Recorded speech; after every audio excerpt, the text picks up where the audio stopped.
왜 우리는 이방인을 변호해야 하는 것일까? 그리고 왜 우리는 그들을 이방인이라 부르는가?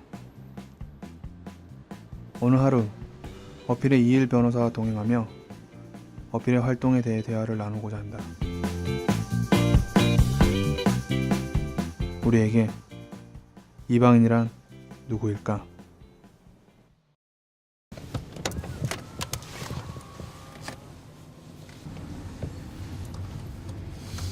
일로 가서 이렇게 하면 되겠지? 오늘 가는 재판은 어떤 재판인가요? 네, 오늘 재판은 지금 이분도 한 1년 이상 구금되어 계셨다가 보이시 해제로 바깥에 나와 계신 분인데, 네, 지난번까지 다른 기일은 다 끝나서 아마 오늘로 종결될 것 같아요. 잘 되면 한 달 후쯤에 난민으로 인정되는지 안 되는지에 대한 이제 판결이 선고될 텐데, 그래서 지금 그 난민분도 상당히 긴장하고 있고, 오늘 재판이 잘 끝났으면 하는 마음인 거죠. 외국인을 도울 수는 있습니다. 하지만 더 나은 삶을 살기 위해 본국을 떠난 외국인의 권리를 우리가 보장해 주어야 하나요? 우리 국민도 아닌데?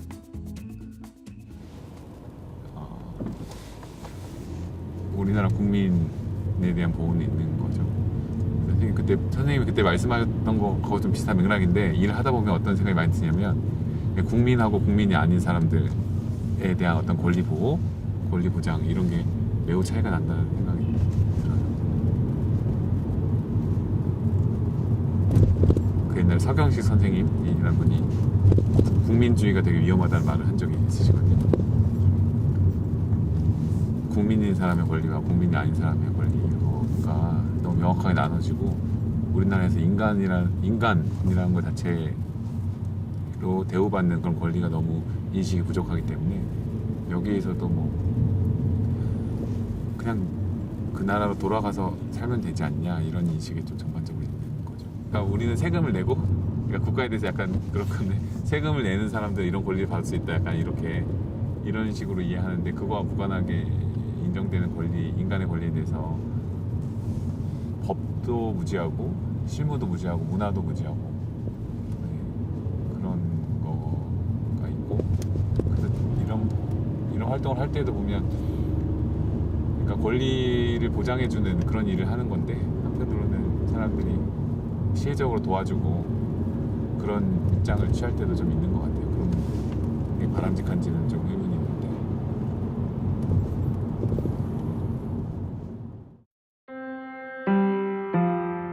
일상생활에서 난민에 대한 이해는 좀처럼 쉽게 다가오지 않는다. 난민에 대한 나의 느낌은 마치 전쟁을 하는 먼 나라 이야기인 것 같다. 만약 나에게도 일어날 수 있는 상황이라고 생각한다면 나의 난민에 대한 이해가 조금은 달라질까? 내가 너무 편안한 사회 속에서 살고 있는 걸까? 이방인의 다름이 내 안에 들어올 때 난 아직 낯선 것 같다. 법원으로 가는 길에 나에게 난민이란 어떤 의미인지 깊은 생각에 빠졌다.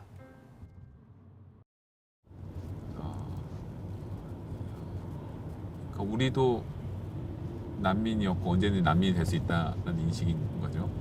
우리나라가 옛날에 일제 식민지 시대 때 예를 들어 독립운동을 하던 분들이 외국으로 떠돌아다니셨다면 그게 난민협약에 따라서 정치적 난민이 되는 것이고, 그래서 그 나라에서 이제 퇴거당하지 않고 쫓겨나지 않고 잠시 살 수 있는 그런 권리들을 부여받게 되는 것인데, 지금 우리 대한민국은 상대적으로는 글쎄 모르겠어요. 얼마나 안정된 삶을 살고 있는지 모르겠는데, 그런 게 있어서 구체적인 박해의 위험이 사람들에게 많이 있지는 않을 수 있는 것 같은데, 언제든지 생길 수 있는 거죠. 박해를 피해온 난민이 다시 본국으로 돌아간다면 난민에게 가장 두려운 것이 무엇인가요? 그렇죠. 그러니까 일단 난민 신청자들이 난민으로 인정받지 못하면 가장 큰 거는 쫓겨나는 거죠. 이제 강제 퇴거를 당하게 되는 건데, 왜냐하면 무한정 우리나라에서 체류할 수 있는 비자가 거의 없기 때문에 난민 인정을 받으면 F2 비자로 몇 년씩 이렇게 연장을 해가면서 계속 한국에 원하는 경우는 계속 체류할 수 있는데, 그렇지 않으면 결국 쫓겨나야 된다는 것이고, 쫓겨나면 난다는 의미는 대부분 박해의 위험을 피해서 떠나왔던 그 본국으로 돌아갈 수밖에 없다는 것인데, 그러면 그쪽에 가서 뭐 생명 위협을 포함해서 되게 다양한 박해를 받을 수 있는 것인데 그쪽으로 쫓겨나게 된다는 것이 가장 큰 거고요. 네. 일단 그게 사실 난민 인정받는 거의 핵심은 박해의 위험이 있는 본국을 떠나서 그 비호를 신청한 나라에서 안정적으로 체류할 수 있게 하는 것인데, 그게 가장 큰 것 같아요. 쫓겨나게 된다는 것. 쫓겨나는데 그 나가는 곳이 생명의 위협을 포함해서 죽거나 심각한 박해를 받을 수 있는 곳이라는 것. 한국에서 난민으로 인정을 받아 체류 자격을 얻더라도 살기는 힘들 것 같습니다. 한국인인 나도 한국에서 경제적으로 살기 녹록지 않은데 풍습과 문화, 모든 것이 다른 난민에게는 살기가 어렵지 않나요? 겨우겨우 힘들게 난민 인정을 받아도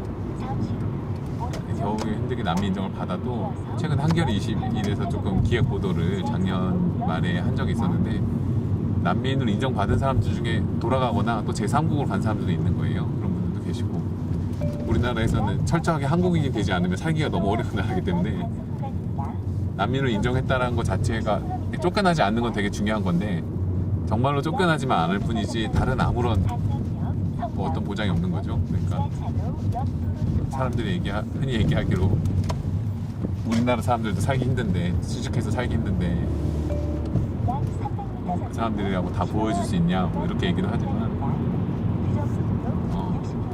전혀 다른 문화권에서 뭐 원해서 이렇게 오게 된 것도 아닌데 안정적으로 살아가기가 너무 힘들고 배타적이고, 다른 인종에 대해서도 사람들이 편견도 많고, 네, 그런 게 좀 인정을 받더라도 어려운 점이죠. 어느새 서울행정법원에 도착하였다. 오늘은 한 난민 신청자의 마지막 재판 날이다. 본국을 떠나 한국에 오랫동안 체류한 이 난민 신청자는 오늘이 마지막 재판 날이라 한다. 만약 나의 생명과 관련된 결정이 오늘 재판으로 결정된다면 나의 마음은 얼마나 두려울까? 그리고 나를 옹호하는 어필에 대해 나는 어떠한 마음을 가질까? 고마움일까? 아쉬움일까? 법정은 법원 내부 촬영 금지로 들어가지 못했다. 판사는 한 달 후에 그 결과를 판결하기로 하였다. 어필은 난민을 위한 법적인 소송만을 하는 것이 아니었다. 어필은 먼저 그들의 이야기를 들었다. 그들을 대변하여 말하지만 그들을 대신하기 위해서 먼저 그들의 이야기를 들어줘야 한다. 대신하여 말하는 것, 그것은 듣는 것이다. 재판이 끝나고 되돌아가는 난민 신청자의 발걸음 속에서 그의 나라와 그의 인생, 고향에 대한 그리움이 가득해 보인다. 본국을 떠나 한국에 온 그의 발걸음이 가볍지 않은 이유는 언젠가 돌아가고 싶은 어린 고향에 대한 이방인의 마음은 아닌지 생각해 본다.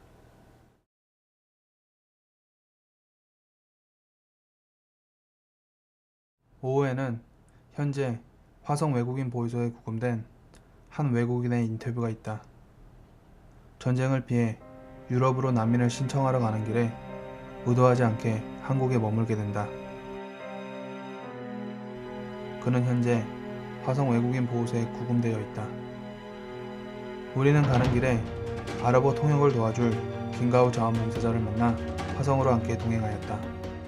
화성 외국인 보호소는 강제 퇴거의 대상이 되는 외국인을 조사하고 퇴거시키기 위해 법무부 산하기관인 출입국 관리소에서 설치한 구금시설이다. 정부의 비자 없이 국내에 들어온 외국인이 적발될 경우 법무부는 해당 외국인을 강제 퇴거하기 전에 이곳에 머물게 한다.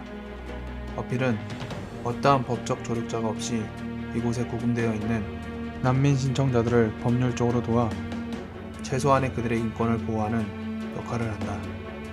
하지만 현실적으로 부딪히는 여러 가지 어려움을 통해 난민 신청이 기각되고 강제 퇴거 당하는 경우가 종종 있다. 그럴 때마다 밀려오는 미안함과 활동의 공허함이 어필 활동의 가장 힘든 부분이라 한다. 되게 안타까운 마음이 들었어요. 외국에 나와서 아는 사람도 없고 할 수 있는 것도 없고 아까 인터뷰 대상자가 눈물을 흘리는데 되게 안타까운 마음이 들었고 미안한 마음도 들고 그랬어요. 변호사들이 누구나 그렇게 느끼긴 하지만 이럴 때가 있는 거죠. 도와주는 난민 신청자분이든가 여러 의뢰인들이 도움이 필요한 법률적인 조력이 필요한 의뢰인들이 세상에 그 순간에 세상에서 기대고 믿을 수 있는 사람이 다 나 한 명밖에 없어 보일 때 그런 순간 오늘 시청자 같은 분도 아무데도 얘기할 데도 없고 도움을 기댈 데도 없는 상황에서 그 혼자서 이거를 어떻게든 책임지고 해결해야 된다는 책임감 부여되는 그런 순간이 좀 있는 것 같고 그럴 때는 어깨도 어깨가 많이 무거워진다는 느낌이 많이 드는 거죠. 그리고 뭐 아무리 일을 해도 일이 좀 제도가 개선도 잘 안 되고 벽에 부딪힌다는 느낌을 받을 때 이럴 때는 노력은 정말 이렇게 저렇게 할 수 있는 걸 다 투입을 해도 결과가 잘 안 나올 때 이럴 때가 더 많은 것 같거든요. 소송을 열심히 해도 지는 소송이 더 많을 수 있는 거. 그런데 최근에 18개월 구금되어 있던 분이 나온 적이 있는데 난민 신청도 거절되고 소송에서 1심도 지고 그랬는데 어떤 여러 가지 금융을 거쳐서 재신청 받아서 재신청에 대한 이례적으로 인도 정치를 줘서 석방시킨 경우가 있거든요. 그분 같은 경우가 좀 그분 일이 안 풀리고 소송이 안 될 때 되게 기운이 많이 빠지고 하루하루 계속 구금 기간이 연장되는 거에 대해서 좀 많이 죄송스럽고 그랬는데 그래도 헛되진 않게 나와서 한국에서 체류할 수 있게 됐구나 이게 감사하죠. 다른 문화가 어떻게 존재하는지에 대해서 이해를 전혀 못하고 있는데 법체계도 그럴 뿐만 아니라 사회 문화적으로 우리나라하고 전혀 다른 이야기가 전혀 다른 문화들이 있다는 것에 대해서 그 가능성에 대해서 인정을 잘 못하는 것 같아요. 인정을 잘 못하는 것 같고 근데 그런 면에서는 좀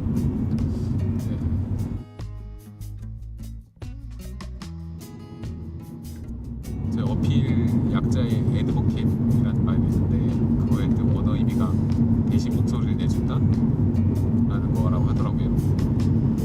그러니까 결과가 잘 되든 안 되든 사람들에게 제게 필요한 건 대신 목소리를 내주고 대신 조력해주고 옆에서 같이 있어주고 이게 중요하다는 생각이 드는데 전혀 법률적인 조력은 물론이고 아무런 곳으로부터도 조력을 받지 못하는 사람들에게 대신 목소리를 내주고 하는 것 자체가 완벽한 결과를 낳지는 못한다고 하더라도 그것만으로도 의미가 없진 않다 이런 생각을 하게 되는 것 같고요.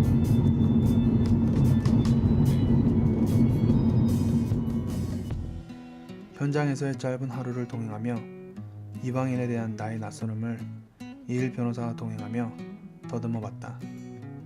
지금도 세계 어딘가에서 일어나고 있는 여러 사건들에 대한 나의 무관심이 어쩌면 이방인에 대한 나의 낯설음으로 다가오는 것은 아닌지 생각해 본다. 오늘 하루를 동행하며 만났던 난민 신청자들의 변호 속에서 이들을 변호하는 것의 한계를 느끼지만 희망을 보는 어필의 활동에 있어서 어쩌면 우리는 우리라는 의미의 영역을 조금씩 넓혀가고 있는지도 모른다.